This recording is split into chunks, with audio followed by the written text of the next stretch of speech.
this is something cool I found out here with my iPhone. Let's go to messages.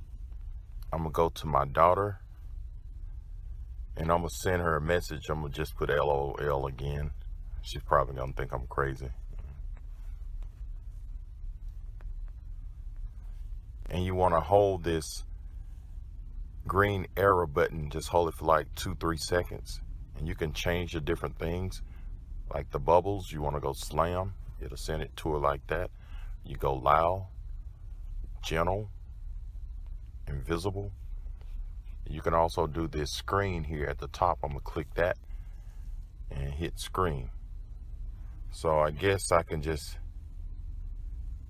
hit this send and see what happened. Oh, cool. That's just a little thing I found out. Just hold this little green button. It won't work until you put something in there and just hold it. And you can just go how you want, gentle or whatever. Once you do that, just hit the little green arrow and send it. All right. Thanks for watching and subscribe to my channel.